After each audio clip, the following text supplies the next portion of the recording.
जागतिक आदिवासी दिनानिमित्त नाशिक शहरातील विविध ठिकाणी आदिवासी समाजाच्या समृद्ध परंपरा, संस्कृती आणि लोककलेचा उत्साहपूर्ण जागर करण्यात आला. सिडको येथील सिंहस्थनगर परिसरात नगरसेवक किरण भाऊ राजवाडे यांच्या संपर्क कार्यालयालगत ठाकर समाजाच्या वतीने विशेष कार्यक्रमाचे आयोजन करण्यात आले होते. कार्यक्रमाच्या प्रारंभी जननायक बिरसा मुंडा, स्वातंत्र्यसेनानी राघोजी भांगरे, डॉक्टर बाबासाहेब आंबेडकर आणि छत्रपती शिवाजी महाराज यांच्या प्रतिमांना पुष्पहार अर्पण करून अभिवादन करण्यात आले.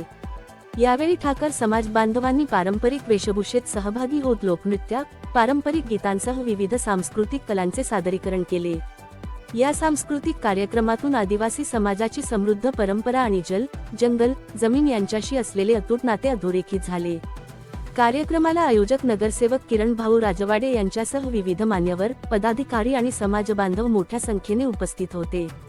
आदिवासी समाजाची समृद्ध कला, संस्कृती आणि परंपरा पुढील पिढ्यांपर्यंत पोहोचविण्यासाठी तिचे जतन व संवर्धन करणे ही सर्वांची सामूहिक जबाबदारी असल्याचे यावेळी उपस्थित मान्यवरांनी सांगितले. नाशिक उत्तर महाराष्ट्र उपसंपादक Sachin Devre, Maharashtra today TV news Nashik.